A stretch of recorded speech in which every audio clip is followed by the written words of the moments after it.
ಕರಾವಳಿಯ ಚರಿತ್ರೆಯಲ್ಲಿ ಹೈದರಾಲಿ ಮತ್ತು ಟಿಪ್ಪು ಸುಲ್ತಾನ್ ಈ ಕೃತಿ ಬಿಡುಗಡೆಯ ಸಂಭ್ರಮದ ಸಮಾರಂಭಕ್ಕೆ ಆಗಮಿಸಿದಂಥ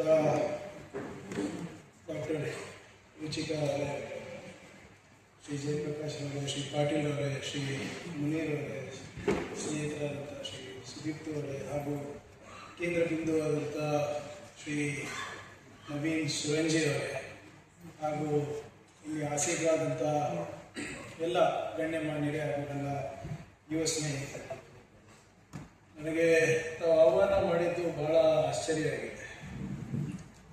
ಹಿಂದೆ ಕೂಡ ಒಂದು ತಿಂಗಳ ಹಿಂದೆ ನಮ್ಮ ಇರ್ಷಾದ್ ಅವರ ಕರಾವಳಿಯ ರಕ್ತ ಕಣ್ಣೀರು ಪುಸ್ತಕಕ್ಕೆ ಆಹ್ವಾನ ಮಾಡಿದಾಗ ಪುಸ್ತಕ ಸಬ್ಜೆಕ್ಟ್ ಏನಾಯಿತು, ನಾನು ಮಾತಾಡಿದ್ದೆ ಟ್ರ್ಯಾಕ್ ತಪ್ಪಿ ಪಾಪ ಅವ್ರ ಪುಸ್ತಕಕ್ಕಿಂತ ಹೆಚ್ಚಾಗಿ ನಾನು ಹೇಳಿದ್ದೆ ಚರ್ಚೆ ಆಯಿತು. ಸೊ ಅದಾದ್ಮೇಲೂ ಕೂಡ ತಾವು ನನಗೆ ಕರೆಸಿದ್ದೀರ, ಬಹಳ ಧೈರ್ಯ ಮಾಡಿದ್ದೀರ.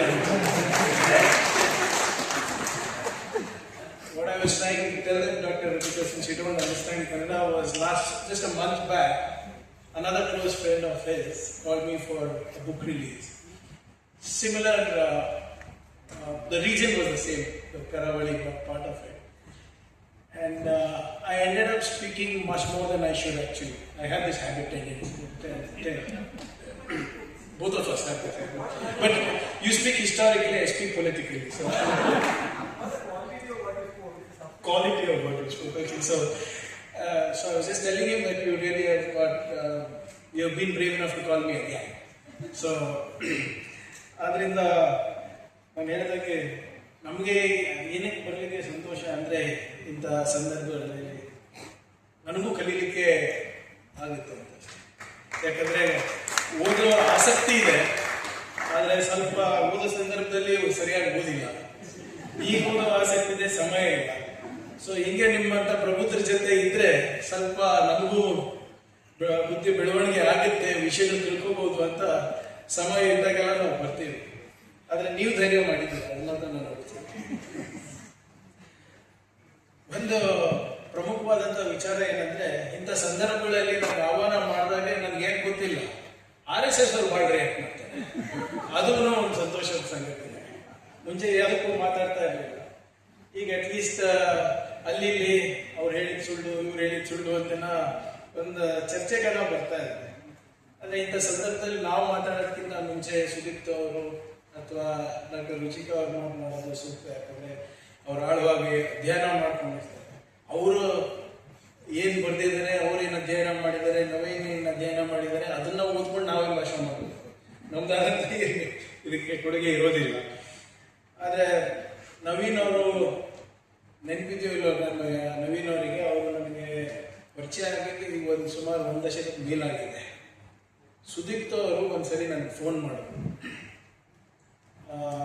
ಕರಾವಳಿನಲ್ಲಿ ಏನೋ ಒಂದು ಸಮಸ್ಯೆ ಆಗಿತ್ತು.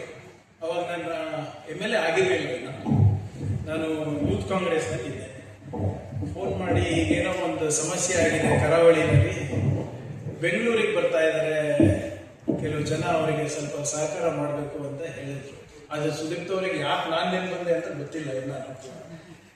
ಆದರೆ ನಮ್ಮ ಕೈಲಾದಷ್ಟು ನಾವು ಮಾಡಿದ್ದೆ. ಯಾಕೆಪ್ಪ ಅಂದರೆ, ಒಂದು ತತ್ವ, ಒಂದು ಸಿದ್ಧಾಂತ ಉಳಿಸ್ಲಿಕ್ಕೆ ನಮ್ಮ ಅಳಿಲು ಸೇವೆ ಇರಬೇಕು ಅಂದ್ಬಿಟ್ಟು ಆ ಸಂದರ್ಭದಲ್ಲಿ ನಾವು ನವೀನಿಗೆ ಮಾತಾಡಿದ್ವಿ ಮೊದಲನೇ ಬಾರಿಗೆ.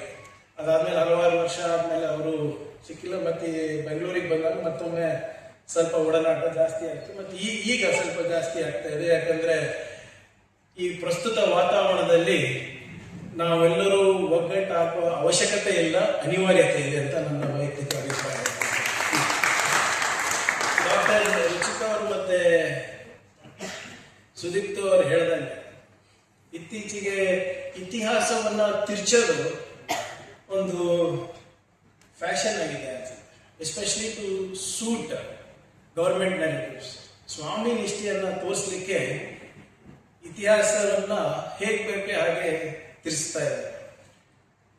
You were suggesting before it was in RWA WhatsApp groups, one uncle will be there. Now it's amplified. Now they're making movies. WhatsApp ಹೊರಗೆ ಬಂದು ಈಗ ಚಲನಚಿತ್ರಗಳು ಮಾಡ್ತಾರೆ.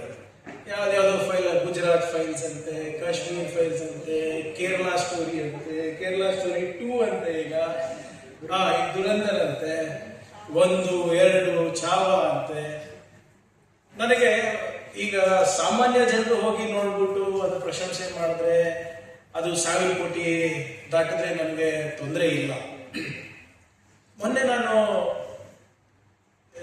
ನ್ಯೂಸ್ ನೋಡ್ಬೇಕಾದ್ರೆ ಈ ದುರಂಧರ್ ಪಿಕ್ಚರ್ ಮೊನ್ನೆ ಯಾವುದು ರಿಲೀಸ್ ಆದ್ಮೇಲೆ ಒಬ್ರು ಹಿಸ್ಟ್ರಿ ಟೀಚರ್ ಮಾತಾಡ್ತಾರೆ. ಆ ಹಿಸ್ಟ್ರಿ ಟೀಚರ್ ಮಾತಾಡ್ಬೇಕಾದ್ರೆ ಏನಂತಾರೆ ಅಂದ್ರೆ, ಈ ಪಿಕ್ಚರ್ ನೋಡ್ಬಿಟ್ಟು ನನ್ನ ಕಣ್ಣು ತೆರೀತು. ಇತಿಹಾಸ ನಾನು ಅನಿವಾರ್ಯವಾಗಿ ಓದಿಸ್ಬೇಕಾಗಿದೆ ನಮ್ಮ ಮಕ್ಕಳಿಗೆ, ಆದ್ರೆ ಇದು ನಮ್ಮ ನಿಜವಾದ ಇತಿಹಾಸ ಅಂತ ಹೇಳ್ತಾರೆ. ಅದು ನನ್ನ ನೋವು ತಂತು. ಇದು ಯಾರೋ ಒಬ್ಬ ಆರ್ಡಿನರಿ ಸಿಟಿಸನ್ ಅಥವಾ ಯಾರಿಗೆ ಇತಿಹಾಸ ಗೊತ್ತಿಲ್ವೋ ಅಥವಾ ಬಿಜೆಪಿ ಕಾರ್ಯಕರ್ತರು ಬೇರೆ ಯಾರನ್ನ ಹೇಳಿದ್ರೆ ನನಗೆ ತೊಂದರೆ ಇರ್ತಾ ಇರಲಿಲ್ಲ. ಯಾಕಂದ್ರೆ ಆ ವ್ಯಕ್ತಿ,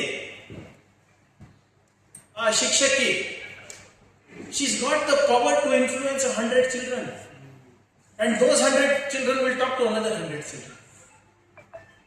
That is my problem. You heard the WhatsApp University now it's come on silver screen, big screen ಆಗ್ಬಿಟ್ಟಿದೆ. ಈಗ ಒಂದು ಒಳ್ಳೇದು ಏನಾಯ್ತು ಅಂದ್ರೆ, ಇಂಥ ಪಿಕ್ಚರ್ಗಳೆಲ್ಲ ಓಡ್ತಾ ಇದೆ. ಮೊನ್ನೆ ಇನ್ನೊಂದು ಪಿಕ್ಚರ್ ಬಂತು, ಶತಕ್ ಅಂತ, RSS ಅವರ ಇತಿಹಾಸ. ಅದು 100 ಕೋಟಿನೂ ದಾಟಿಲ್ಲ. ಯಾಕಂದ್ರೆ ಅದಕ್ಕೆ ಇತಿಹಾಸ ಇಲ್ಲ. ಸೃಷ್ಟಿ ಮಾಡ್ಬೇಕಂದ್ರೂ ಏನಿಲ್ಲ. 10 ಕೆಲಸ ಏನಾದರೂ ಹೇಳ್ರಪ್ಪ ನಿಮ್ಗೆ 100 ವರ್ಷದ ಇತಿಹಾಸದಲ್ಲಿ ಅಂದ್ರೆ, ಎಲ್ಲೋ ಕೇರಳದಲ್ಲಿ ಫ್ಲಡ್ಸ್ ಬಂತು, ವಯನಾಡಿನಲ್ಲಿ ಹೋಗಿ ನಾವು ಹಿಂಗೆ ಏನ್ ಕವಿತಾರೆ ಏನೇನೋ ಕೊಟ್ಬಿಟ್ಟು ನಾವು ಮಾಡಿದೀವಿ ಅಂತ ಹೇಳ್ತಾರೆ. ಅದು ರೋಟರಿ ಕ್ಲಬ್ ಅವರು ಮಾಡ್ತಾರೆ. ಸ್ವಾಮಿ, ನೀವು ಮಾಡಕ್ ಬೇಕಾದ್ರೆ, ನಮ್ಮ ಯೂತ್ ಕಾಂಗ್ರೆಸ್ ಹುಡುಗರು ಮಾಡ್ತಾರೆ, ನೀವು ಮಾಡಕ್ ಬೇಕಾದ್ರೆ. ಬಟ್ ನನ್ಗೆ ಒಳ್ಳೇದೇನಾಯ್ತಂದ್ರೆ, ಈ ನರೇಂದ್ರ ಮೋದಿ ಅವ್ರ ಮೇಲೂ ಪಿಕ್ಚರ್ ಬಂತು, ಅದು 100 ಕೋಟಿ ದಾಟಿಲ್ಲ. ಈ RSS ಒಂದು ಪಿಕ್ಚರ್ ಬಂತು, ಅದು 100 ಕೋಟಿ ದಾಟಿಲ್ಲ. ಸೊ ಇದನ್ನ, ಈ ಇತಿಹಾಸವನ್ನ ತಿರ್ಚೋದಾಗಿದೆ ಅಲ್ಲ, ನಾವು it's become it's no more a hobby, it is no a complete profession by itself, which is becoming 1000 crore business. ನನ್ನ ಪ್ರಕಾರ 2 ಬಹಳ ಪ್ರಮುಖವಾದಂಥ ಅಪಾಯ ನಿಜವಾದ ಇತಿಹಾಸಕ್ಕಿದೆ. Real history has two major threats. One is our WhatsApp graduates, the second is social media. ನೀವು ನೋಡಿ, ಇದು ಯಾಕೆ ಹೇಳ್ತಾ ಇದ್ದೀನಿ ಅಂದ್ರೆ, ಡಿಮಾನಿಟೈಸೇಷನ್ ಆದಾಗ ಕೆಲವು ಜನ ಆರ್ಥಿಕ ತಜ್ಞರು ಅಂತ ಕೂತಿದ್ರು ಟಿವಿ ಚಾನೆಲ್ಗಳಲ್ಲಿ. ಯಾವಾಗ ಇಂಡಿಯಾ ಪಾಕಿಸ್ತಾನ ಅಥವಾ ಇಂಡಿಯಾ ಚೈನಾ ಯುದ್ಧ ಆದಾಗ ಅವರೇ ಮಿಲಿಟರಿ ಸ್ಟ್ರಾಟಜಿಸ್ಟ್ ಆಗ್ತಾರೆ. ಡಿಮಾನಿಟೈಸೇಷನ್ ಇದ್ದಾಗ ಎಕನಾಮಿಕ್ಸ್, ಯುದ್ಧ ಆದಾಗ ಮಿಲಿಟರಿ ಸ್ಟ್ರಾಟಜಿಸ್ಟ್, ಕರೋನಾ ಸಂದರ್ಭದಲ್ಲಿ ಹೆಲ್ತ್ ಸ್ಪೆಷಲಿಸ್ಟ್, ಹೆಲ್ತ್ ಎಕ್ಸ್ಪರ್ಟ್ಸ್, ಚುನಾವಣೆ ಟೈಮ್ನಲ್ಲಿ ಸೆಫಾಲಜಿಸ್ಟ್, ಪೊಲಿಟಿಕಲ್ ಎಕ್ಸ್ಪರ್ಟ್ಸ್. ಇಂಥದ್ದೇನಾದ್ರೂ ಸುದೀಪ್ ಅವ್ರು ಹೇಳಿದಾಗ ಯಾವುದೋ ಒಂದು ಕಾಂಟ್ರವರ್ಸಿ ಆದಾಗ, ತಮಿಳುನಾಡಿನಲ್ಲಿ ದೇವಸ್ಥಾನದ ಅದರದ್ದು ದೀಪದ್ದು ಅದರದ್ದು ಕಾಂಟ್ರವರ್ಸಿ ಆದಾಗ ಅವರು ರಿಯಲ್ ಹಿಸ್ಟೋರಿಯನ್ಸ್ ಆಗ್ತಾರೆ.